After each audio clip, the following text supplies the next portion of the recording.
Hey everyone, thank you for stopping by Living to Do's review of The Shy, Season 6, Episode 2, called More Doodah, More Problems.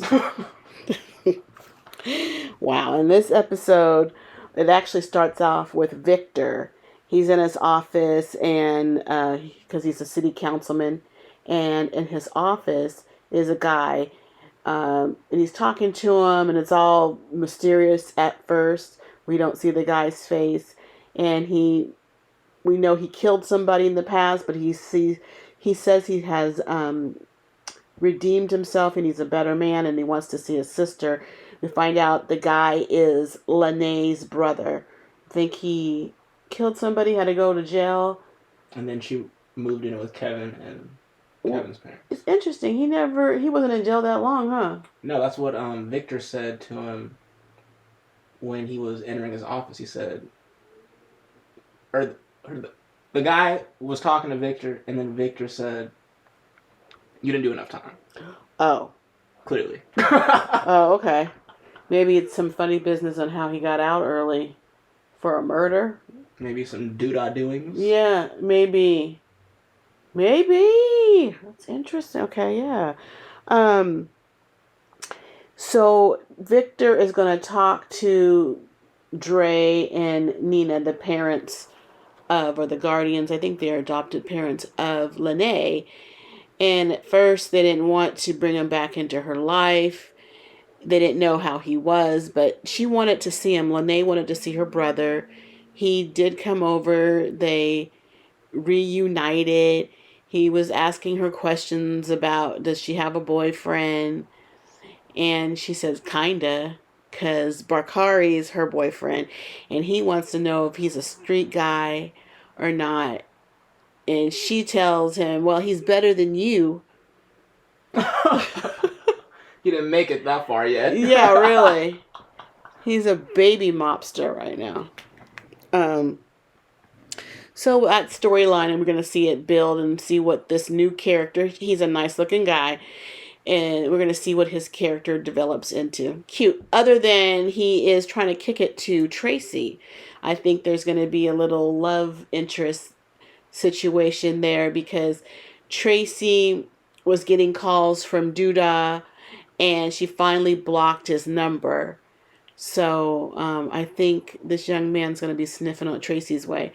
But he looks kind of young for Tracy, didn't he? Yeah, a little bit. Maybe Doodah might step in and have a conversation or two. Mm-hmm. In this episode, we have Shad. Now, Shad is one of my favorite characters. Oh, sweet guy, sweet guy. He is trying to be an entrepreneur by having a garage sale in front of his house, his girlfriend's house. You know, she lives in a nice neighborhood. You don't just break out your junk. I don't live where it snows. Do they have garage sales in the snow? You know, I couldn't imagine a snowy garage sale, but it looks like some people do it. Okay. So he's getting rid of his junk in front of her house in the suburbs, I guess. And she comes out, "What are you doing? What are you doing?" And he says, "I'm doing he's trying to get his own throwback store because, it costs a lot of money to open, a brick and mortar building and sell out of his, the store that way. He's trying to be like Emmett and be a businessman and whatnot. He's behind." And she's all, "I'll loan you some money." I mean, it's not attractive to have your man standing outside your house selling, and it wasn't even a lot of crap. It was just his crap. It was just his crap. His doodah. Oh my God. That is not attractive. That is not attractive.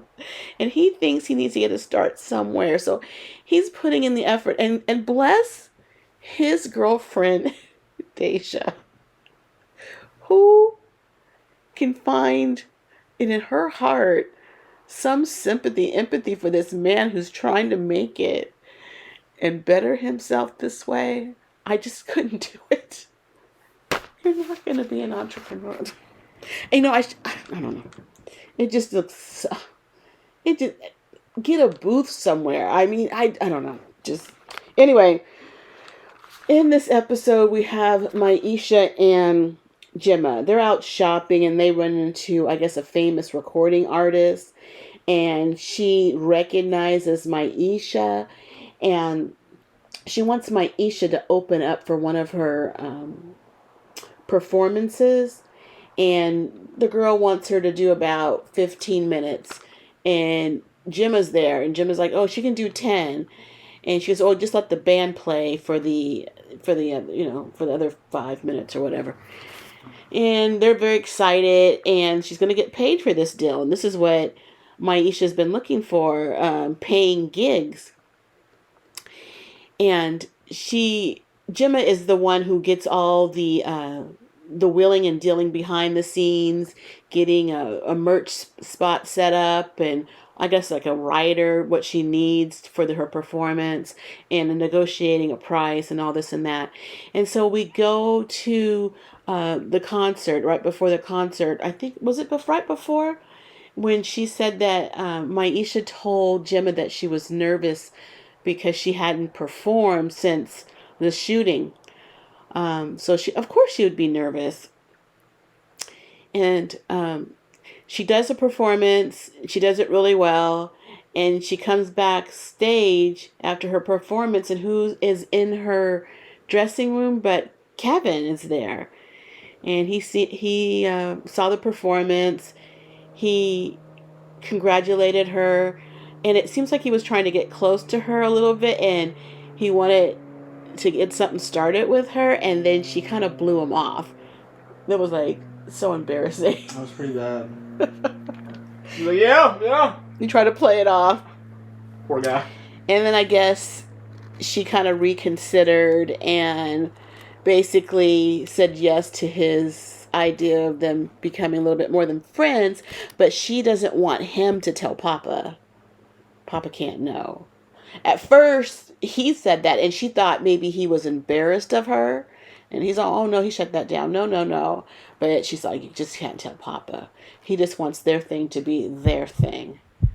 That's really cute because they're both making a little bit of money and can enjoy, a relationship a little bit better, a little bit more comfortably. But Gemma walked in on them. And they kind of were separated, but Gemma sensed something. And Kevin quickly left when Gemma entered the dressing room. But the look that she had on her face, it looked of a little jealousy. I wonder why. A little bit. Because he's making more money and can do for you a little bit more, or you really had a thing for him and it just hurts to see him with somebody else, I think. So Gemma got the money. It's $2,000. She takes $200 right off top. But she didn't tell Maisha that she was going to do that. And Maisha's understanding was she would only get a percentage if she got the gig, brought the gig to Maisha. Maisha ran into this girl at the shopping center. So I hope she's not going to be a shady businesswoman, Gemma. I highly doubt it. But she should have discussed the money situation up front. But then there was but I don't think Maisha knew that she did put in work. I'm pretty sure there was a discussion involving her 10% when she originally wanted to be a part of her career. Yes. And Maisha thought it was only if she brought a gig. She didn't think it would be everything that Maisha made. I mean, yeah. Like, so if Maisha gets herself a gig, that's Maisha's money. But if Gemma gets the gig, then she gets 10% of the gig. That's how Maisha thought it was structured. But she is the manager, and I don't think Maisha knows what goes into management. We see her on the phone negotiating this and this and that, and she should be compensated for her work there. So I don't know if they're going to be, it seems like they might have a misunderstanding along the way. Correct. Yeah, it might be a setup for that. But I think Kevin and Maisha is really, really cute. I wonder if Gemma is going to try to scoop back in there somehow, some way. I don't know. Okay. I don't think so. You don't think so? No.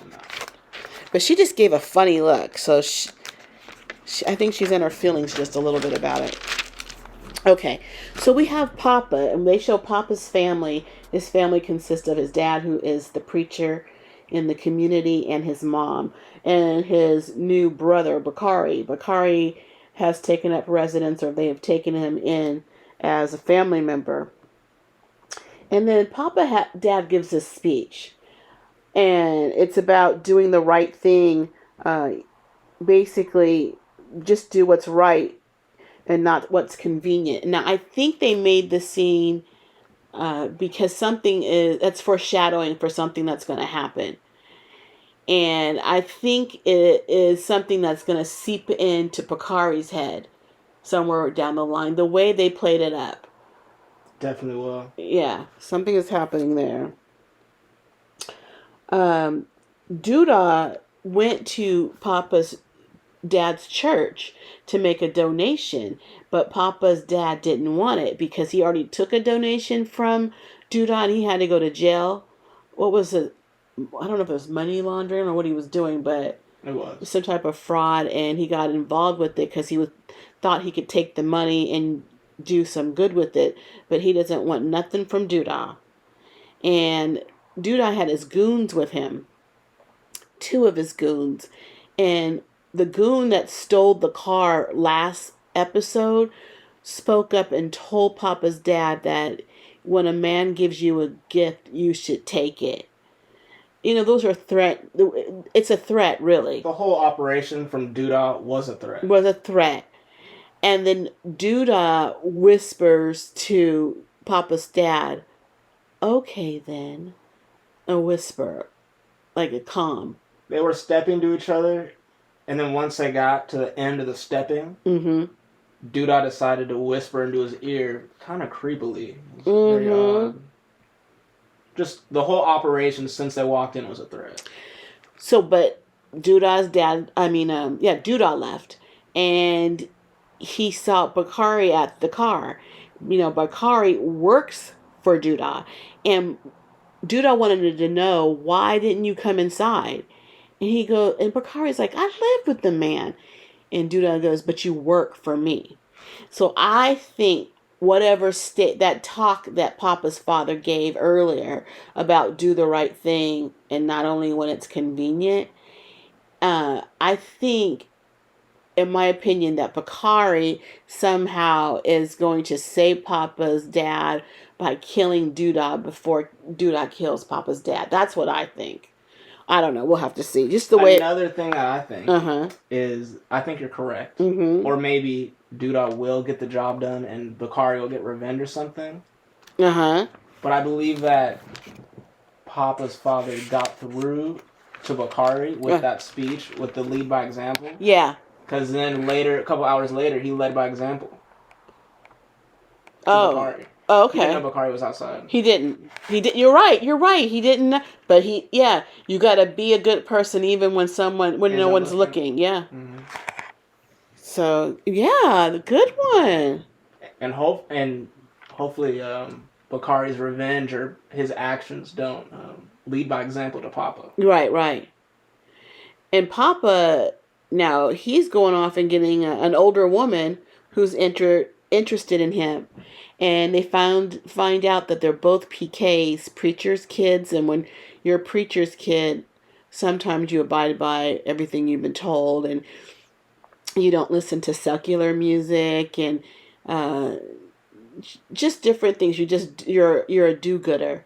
And this girl is that way too. And she's 19 and he's almost 18. And she will not consider dating him until he becomes 18. But meanwhile, she's giving him rides home, and he's ahead of the schedule at Smokey's where they both work. So he's going to make it so they always work at the same time, and she's okay with that. So it's like a little budding relationship there. It's cute. It's cute. Not more to that, I don't think, right? Not much. That's pretty much it with them. Very short scenes with Pappa and I forgot the lady's name. I forgot her name too. I don't know if I even knew it. So we also see Tiff, that's Emmett's ex-wife. She's hanging out with Dante. That was her supplier. Correct. And he has somebody over, Cairo. Cairo's a guy who has the best weed. When you smoke it, you don't cough. And Tiff talks to Rob, her boyfriend, about Cairo and his good weed. And he tries it. He's not coughing. They're weed connoisseurs. They know what's the grade A, I guess. And she wants to do business with Cairo. But Rob has a deal with Doodah, a deal he didn't really want to be in business with the man. I think it was kind of forced. But Doodah's going to give him 15% off top. Apparently that's very generous. And so he doesn't think he can make any deals with anybody else. But he ends up going to meet Cairo, and Cairo tells them how they can grow their own product. He sells really good product. It's organic. And they are really, really interested. Tiff is really, really interested. And she's talking deals. She wants to get investors so she can open up her new a spot for herself. And she needs some seed money. So she asked Rob to go to his mother and get some money. He's going to ask for $50,000. So he goes to his mom's house, and we find that his mom is being played by Lynn Whitfield, and she is going to give him the money. She's going to give him the money if he can find out who killed her brother. And her brother is Q, and that's Doodah killed him was it last year? I think it was last year. It was the beginning of this season, wasn't it? Or it must have been the end of last year. Or the end of, it was the season finale, I think. Maybe. Okay, so he was killed, and his sister wants to find out who her brother's killer is, and she's asking her son to find out for this money. And he's all, make it $100,000. For a seed. Yeah. She wants $100,000. He better find out who did it and do something about it. Kill him. You gonna ask your son? You don't care nothing about your son to go out and possibly get himself killed? Yeah, it was an interesting scene watching it unfold. Yeah. I don't know about that. So she said her big brother, she really loves her big brother Q. He was more of a father than a big brother. And that was kind of like the theme that ran throughout the episode, because Lene's brother said the same thing to Victor. Or I think Victor said, he said that to Victor. He's a big brother, but he's more of a father to Lene than a big brother. Mm-hmm. And then somebody else said that too. Or maybe when Lene's brother said it to Victor, he was saying how he knew that too, because he too is more of a father than a big brother to Jake. Correct. Yeah. Correct. Yeah. So that was kind of like the theme that went out throughout the show. So we have Emmett. Emmett is so goofy. He's about as goofy as that Amish beard he wears. I don't think it's cute at all. But he doesn't have any sense. A lot of cute guys don't have sense. Anyway, him and Keisha are not getting along. They're in the house, and you could sense that there's tension. And Keisha's mad because they had that fight last episode. And he just got up out of bed and left for 3 hours. Came back home smelling like smoke. And then lied about where he was. She was mad about that. He's lying. I know where you were because of social media. You know what I mean? Social media told on his ass. You can't hide. Nuck apparently posted something with Emmett in the photo, and she saw that. Mm-hmm. I mean, come on. You can't lie to the girl. And he was talking about, Duda is going to help him look for a place because she wanted a place. So they kind of got back together. He kind of apologized. And she says, just don't make any big decisions without me. So they're all good and whatnot. And they go off to their day. And Emmett goes to work, I believe. And he's talking to his dad. And he's telling his dad how he's going to go house hunting. His dad goes, "Oh, I'll go with you so you don't get caught up." He's all, "No, Duda's going to go with me." And Emmett's dad is trying to warn Emmett about Duda. Emmett doesn't listen. He's not listening. And then he goes house hunting. And Duda is there with the real estate guy. And the real estate guy's name is DeAndre. And Emmett likes it. And he wants to have Keisha look at it before he makes a decision. Duda gets a little pissed about that. You just buy it for her. You don't have to make a decision. Do it now. He's really pushing him to buy this house. He started looking Emmett like last week. He's always buying homes.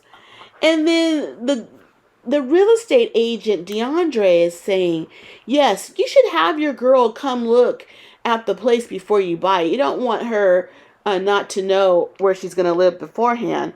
And this pisses off Duda.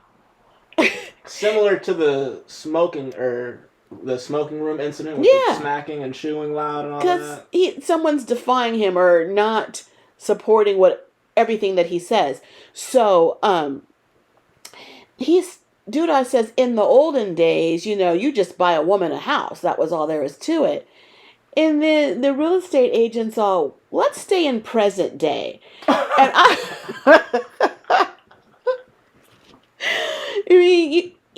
that was a smart thing to do. So I just hope that Duda doesn't kill that real estate agent. He might need a new realtor. Yeah. Real estate guy. Something might happen with that. Oh, man. Or he's going to kill the real estate agent and frame Emmett. Watch. More Duda. And then there was not much else that happened in the episode. We just see that Tracy, I told you about Tracy and Lene's brother, and Victor and his girlfriend, they're talking over dinner. And basically, he says something about he's going to have, I think what he's going to do in his new job in city council is to work with black men in mental health. So I think a lot more of that is going to unfold in the season because, from what he said. So we'll see more of that. But that was it for now, right? Has anything else happened? That was it. It was a good episode. Please like the video and subscribe to my channel. I would really appreciate it, and I thank you in advance. But I gotta go. We gotta go, because why? We got some living to do. Bye.